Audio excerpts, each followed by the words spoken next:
Hey everybody, welcome to another lesson here at THSS Technology. Today we're going to keep working on our lesson with our Godot 2D platformer.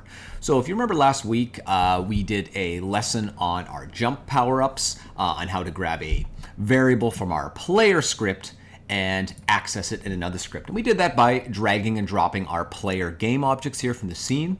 However, what we're going to do today is a different way to do this, and generally a much preferred way, by using something called global variables. Variables that are accessible from any script throughout your game without having to drag and drop and have it as variables inside of other scripts. So let's get started on this. So we're going to start by taking this on ready here, and we are just actually going to comment that out. And then we're going to get an error here because it can no longer find the player, but we're going to go back and fix that in a little bit.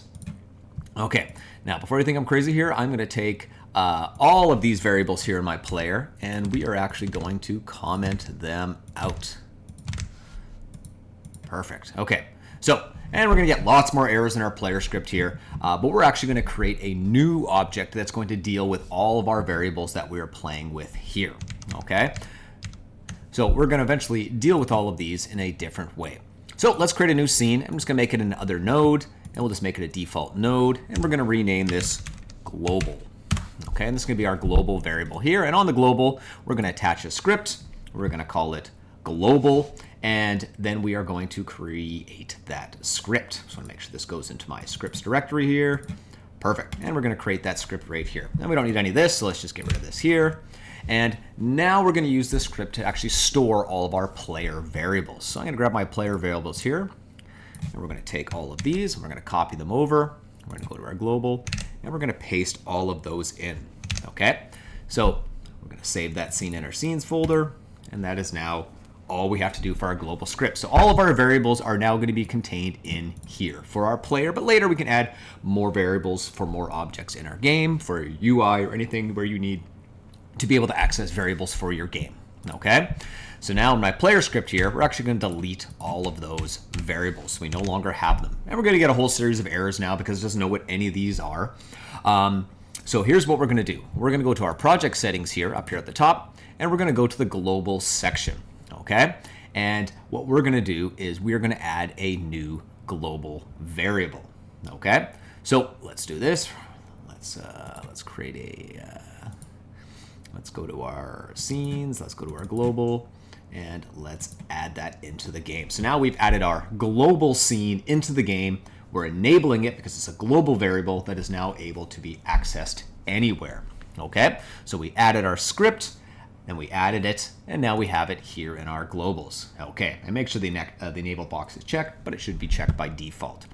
So now that we have this word global here, what we can do is we should be able to type in global and then not jump count. All right, let's see if this works here. Of course, it's not working. So let's just go back and check our project settings real quick. And let's add, maybe we should be adding our scripts instead of our, let's call this global variables.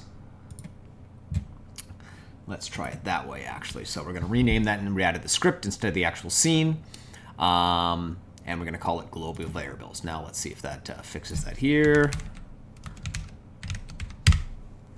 And moment of truth, there we go. That's what we needed to do. Okay, so quick little mistake there. So when you're adding it, when you're adding a new script, you need to add it as the script, not as the actual scene. So that's my fault. So I added my global script, and I just called it global variables just to differentiate from the last mistake that I just made there. Okay, so now it knows what our jump count is now.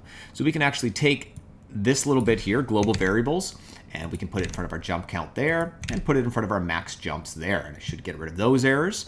It doesn't know what our jump velocity is, so we'll add the global variables there, and we'll add the global variables in front of our jump count. Okay, and in this situation, it does not know where speed is, doesn't know what speed is. So basically, I am putting this global variables dot in front of all of the variables that we are using. And these are all of the 6 variables that we're using currently. Okay, so I'm just going to go line by line, and just pasting that in, Control V, Control V, Control V, Control V. And we're just constantly putting this global variables term here, and then we're doing an additional command, and then the actual variable that is located in this script right here. Okay. And as you can see, our player controller script is good, so we can save that one over. Our respawn script, it doesn't really matter because everything is fine there. And then our jump power up script, instead of grabbing the player, which we're no longer grabbing anymore, we can just go here and we can type in global variables, and it should now be able to grab the global variables jump velocity. And then instead of player here, we'll do global variables here. Control S that to save it. And now everything should be working as intended. Let's just go and check here. So I can move, I can double jump. So remember, we can't get up here before, but if I get my power up here, I can jump up top. And the timer is working, so I can't get back up. So that's pretty incredible, right? So if we kind of look back at this, our player controller script now has no variables in it. All the variables are controlled to this global system, which then we could pull and access from a variety of different scripts to constantly be using these variables here over in different ways. And we're going to add some more variables later, such as bools and all that, to add more control to our script. But all we had to do was take the existing variables in our script and add this global variables dot command, which then accesses it here. And just remember, project settings, globals tab. Click on the little folder, click on the script that you want to make a global, you click the add button, and then you are good to go. All right, everybody, I hope you found that useful, and we will see you all later.